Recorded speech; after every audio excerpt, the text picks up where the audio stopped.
గారడీ సీమోను అని ఒకడు ఉండేవాడు. ఫిలిప్పు అనేటటువంటి సమరయ అనేటువంటి ప్రాంతంలో వాడు గతంలో గారడీలు చేస్తూ మాయాలు చేస్తూ మనుషుల్ని మభ్యపరుస్తూ జీవించేవాడు. ఆ సమరయ ప్రాంతానికి ఫిలిప్ అనేటటువంటి సువార్తికుడు వెళ్ళి సువార్తను ప్రకటించినప్పుడు అనేకులు అతడు ప్రకటించిన సువార్తకు తమ జీవితాలను ప్రకటించిన సువార్తను విశ్వసించటం ద్వారా వారి జీవితాల్లో గొప్ప మార్పు వచ్చింది. ఫలితంగా ఆ పట్టణం అంతా సంతోషించింది. ఫిలిప్ ప్రకటించిన సువార్తను నమ్మినటువంటి వాళ్ళు బాప్తిజం కూడా తీసుకున్నారు. అలా తీసుకున్న వారిలో ఈ గారడీ సీమోను కూడా ఒకడు.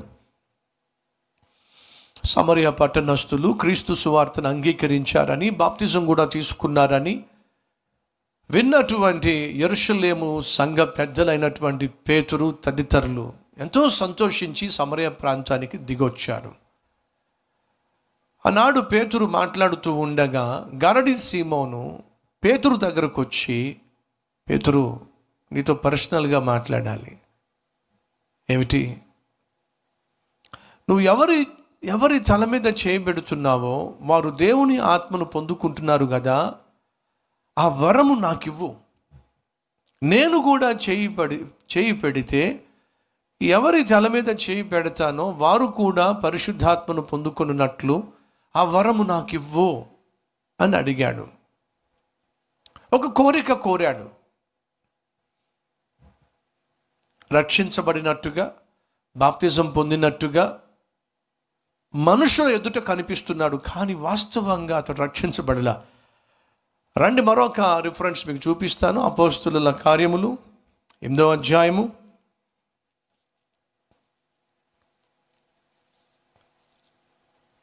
8 మనం చూసిన రిఫరెన్స్ ఏమిటంటే, భోగేచ్ఛలతో కోరే వారి కోరికలు దేవుడు ఆలకించడు, జవాబివ్వడు. ఇప్పుడు ఈ వ్యక్తి భోగేచ్ఛలు కాదు, సేవ అంటున్నాడు, పరిచర్య అంటున్నాడు, పరిచర్య కోసం సేవ కోసం వరం అడుగుతున్నాడు. అసలు ఏమిటో చూద్దాం రండి. 8వ అధ్యాయము 17వ వచనము, అపోస్తుల కార్యములు. అప్పుడు పేతురు యోహాను వారి మీద చేతులు ఉంచగా వారు పరిశుద్ధాత్మను పొందిరి. అపోస్తులు చేతులుంచుట వలన పరిశుద్ధాత్మ అనుగ్రహింపబడినని సీమోను చూచి వారి ఎదుట ద్రవ్యము పెట్టి, నేనెవని మీద చేతులు ఉంచెదనో వాడు పరిశుద్ధాత్మను పొందునట్లు ఈ అధికారము నాకియుడని అడిగెను. అందుకు పేతురు, నీవు ద్రవ్యమిచ్చి దేవుని వరము సంపాదించుకొందునని తలంచుకొనినందున నీ వెండి నీతో కూడా నశించునుగాక. నీ హృదయము దేవుని ఎదుట సరైనది కాదు గనుక. అర్థమైంది ఇప్పుడు మీకు? అతడు ఏం కోరుతున్నాడు? వరం కోరుతున్నాడు. ఎవరి వరం కోరుతున్నాడు? దేవుని వరం కోరుతున్నాడు. దేనికోసం కోరుతున్నాడు? పరిచర్య కోసం కోరుతున్నాడు. ఎవరు అతను? పైన చూద్దాం రండి, 13వ వచనము. అప్పుడు సీమోను కూడా నమ్మి బాప్తిస్మము పొంది ఫిలిప్పును ఎడబాయకుండి. సో ఫిలిప్పును ఎడబాయకుండి. ఫిలిప్ ఎక్కడుంటే అక్కడ గారడీ సీమోను. ఫిలిప్ వాక్యం చెప్తే బహుశా గారడీ సీమోను సాక్ష్యం చెప్పేవాడేమో, అసిస్టెంట్గా ఉండేవాడేమో, సహాయకునిగా ఉండేవాడేమో. సో ఫిలిప్ను చూస్తూ ఫిలిప్ యొక్క వాక్య పరిచర్య చేసేటటువంటి స్వస్థత కార్యాలు చూసి ఈ మాత్రం నేను చేయలేనా అని చెప్పి ఆఖరికి ఎక్కడి దాకా చేరాడయ్యా అంటే, ఈ వరం నేను కూడా పొందుకోవాలి, నాకు కూడా కావాలి అని చెప్పి ఆ వరం కోసం ప్రాకులాడాడు. వ్యాపారం బాగుండాలి అని అడగటల్లా, ఉద్యోగం స్థిరంగా ఉండాలి అడగటల్లా, నా కుటుంబం కట్టబడాలి అడగటంలా. అతడు నమ్మాడట, బాప్తిజం తీసుకున్నాడట. పరిచర్య చేస్తున్నటువంటి ఫిలిప్పును ఎడబాయకుండా పరిచర్యలో పాల్పంచుకుంటున్నాడు. నేను మాట్లాడుతుంది ఒక వ్యక్తి పరిచర్య చెయ్యాలి అనే ఆలోచన కలిగిన వ్యక్తి గురించి నేను మాట్లాడుతున్నాను. కానీ ఆ వ్యక్తి యొక్క కోరిక దేవుడు అంగీకరించలేదు. కారణం ఏమిటంటే అతని హృదయము సరిగా లేదు. కృపావరములు దేవుడు సంఘక్షేమమును బట్టి అనుగ్రహించాడు. ఎవరిని బట్టి సంఘానికి క్షేమమో దేవునికి తెలుసు గనుక సంఘ క్షేమమును బట్టి కృపావరములు పురుషులకు ఇవ్వవలసినవి పురుషులకు, స్త్రీలకు ఇవ్వవలసినవి స్త్రీలకు, అటు పరిచర్య కావచ్చు, కృపావరములు కావచ్చు, దేవుడు తన యొక్క ఉద్దేశ ప్రకారం అనుగ్రహిస్తాడు. అది ఆయన ఇచ్చేటటువంటి వరము. కానీ ఈ సీమోను వెళ్ళి ఏమంటున్నాడంటే బలవంతంగా ఆ వరం లాక్కునే ప్రయత్నం చేస్తున్నాడు. బలవంతంగా ద్రవ్యమిచ్చి మరి, డబ్బిచ్చి మరి పేతురుని, యోహాన్ను కొనే ప్రయత్నం చేస్తున్నాడు. అది చూసినటువంటి పేతురు ఒక మాట అన్నాడు, నీ హృదయము దేవుని ఎదుట సరైనది కాదు. ఏం మాట్లాడుతున్నారు పేతురు గారు? నేను సరైనోని కాదంటారేమిటి? నా జీవితం సరైనది కాదంటారేమిటి? కావాలంటే ఫిలిప్ గారిని అడగండి, నా సంగతి మొత్తం చెప్పేస్తాడు ఆయన. గారడీ సీమోను ఫిలిప్పును మాయ చేయగలిగాడు కాబట్టిగా బేషుగ్గా పరిచర్యలో పాల్పంచుకోగలిగాడు. తన హృదయం సరైనది కాకపోయినప్పటికీ, ఇంకో విషయం అండి, అతడు అసలు మారు మనసే పొందనప్పటికీ వాస్తవం ఏమిటయ్యా అంటే పరిచర్యలో పాల్పంచుకుంటున్నాడు, ఫిలిప్ గారు కూడా పడి వెళ్తున్నాడు. కానీ అసలు విషయం ఏమిటయ్యా అంటే నమ్మానన్నాడు, బాప్తిజం కూడా తీసుకున్నాడు, సేవ అంటున్నాడు, సాక్ష్యం అంటున్నాడు, కానీ వాస్తవంగా అతనికి రక్షణ కూడా లేదు, మారు మనసు కూడా పొందలా. ఈరోజు మన మధ్య ఎవరైనా ఉన్నారా? మారు మనసు లేదు, రక్షణ అనుభవం లేదు, క్రీస్తును సొంత రక్షకునిగా అంగీకరించినటువంటి సమయము సందర్భము లేదు, నీ జీవితం మార్పు చెందినటువంటి దినము లేదు, నీలో వచ్చిన మార్పును నీ చుట్టూ ఉన్నవాళ్ళు గమనించిన, గుర్తించిన, గ్రహించిన సందర్భం లేదు. కానీ పైపెచ్చు నువ్వు అంటున్నావు, నేను ఆత్మీయుణ్ణి, ఆత్మీయురాల్ని, భక్తుణ్ణి, భక్తురాల్ని మోసం చేస్తున్నావు, నిన్ను నీవే మోసం చేసుకుంటున్నావు, మాయ చేస్తున్నావు, ఏదో ఒక రోజు మాయమైపోతావు, జాగ్రత్త. ఆనాడు సీమోను రానే వచ్చాడు, పేతురు రానే వచ్చాడు యోహాన్తో కలిసి. అప్పటి వరకు అద్భుతంగా నటించేస్తూ నలుగురిని నమ్మించేసినటువంటి ఈ నటనా కోరు పేతురు దగ్గరకు వచ్చి, యోహాన్ దగ్గరకు వచ్చి ద్రవ్యం ఇచ్చి వరమును కొనుగోలు చేద్దామని చెప్పి ప్రయత్నం చేసి దొరికిపోయాడు.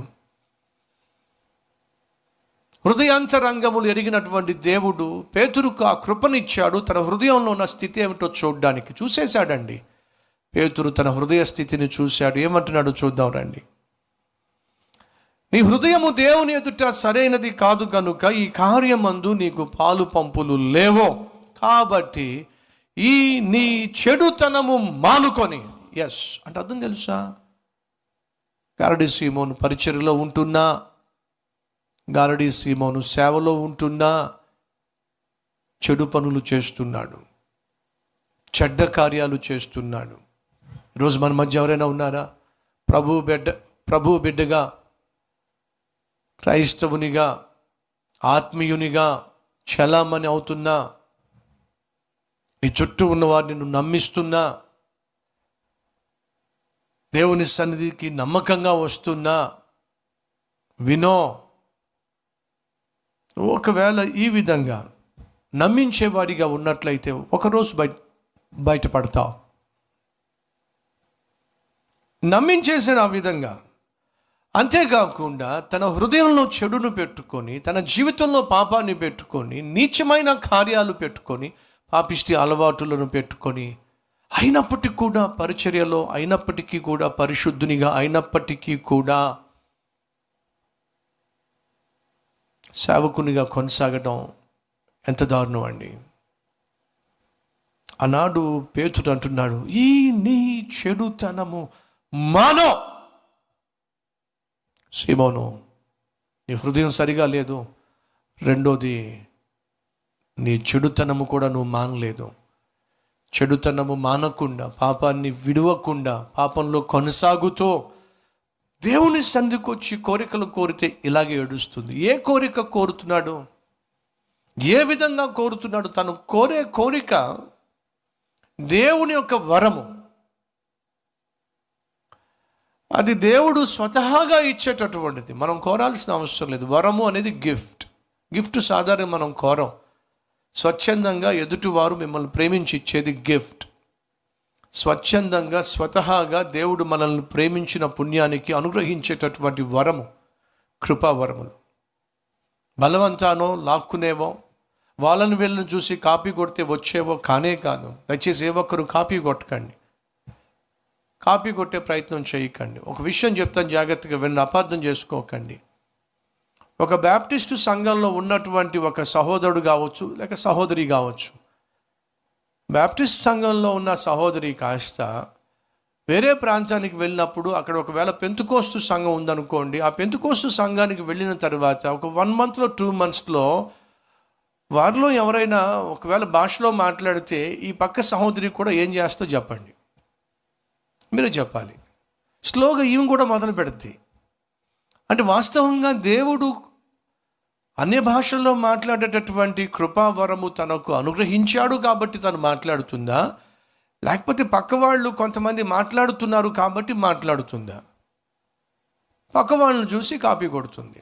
ఒకవేళ తనకు దేవుడు ఆ కృపావరాన్ని ఇవ్వాలని ఆశపడినట్లయితే, అది బ్యాప్టిస్ట్ సంఘంలో ఉన్నా, లేకపోతే మెథడిస్ట్ సంఘంలో ఉన్నా, మరొక సంఘంలో ఉన్న కృపావరములకు నువ్వు వెళ్తున్న సంఘానికి సంబంధం లేదు. ఎందుకంటే కృపావరము దేవుడు అనుగ్రహించేటటువంటి వరము, అది సంఘక్షేమాన్ని బట్టి. కానీ ఈ రోజుల్లో చాలామంది చేసేవి ఏమిటాయా అంటే కాపీలు. చాలా సేవలు, చాలా సంఘాలు ఈరోజు చేస్తుంది ఏమిటాయా అంటే కట్ అండ్ పేస్ట్లు. వాక్యాన్ని కాదు వారు అర్థం చేసుకుంటుంది, వాక్యాన్ని కాదు వారు గ్రహిస్తుంది, వాక్యానుసారంగా కాదు జీవిస్తుంది. Cut and paste. పలానా సేవకుడు ఇలా చేస్తే నేను అలా చేయాలి, పలానా సంఘం అలా చేస్తే నేను అలా చేయాలి. ఈ కట్ అండ్ పేస్ట్ సేవకుడు ఈ గారడి సీమోను పేతురుని, యోహాన్ని చూసి కట్ అండ్ పేస్ట్ చేస్తున్నాడు.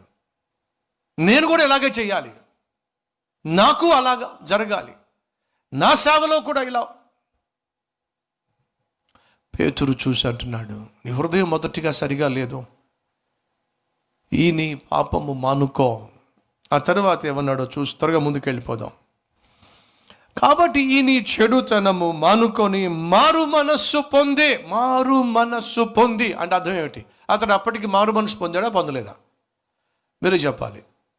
అప్పటికి మారు మనసు పొందాడా పొందలేదా? పొందలేదు అన్నవారు చేయి చూపిస్తారా? అతడు అప్పటికి మారు మనసు పొందలేదు అన్నవారు చేయి చూపిస్తారా? కొంతమంది అప్పుడు నిద్రపోతున్నారు ఏమిటి? వింటున్నారా వింటలేదా? మళ్ళీ మనకు మాస్క్ ఒకటి.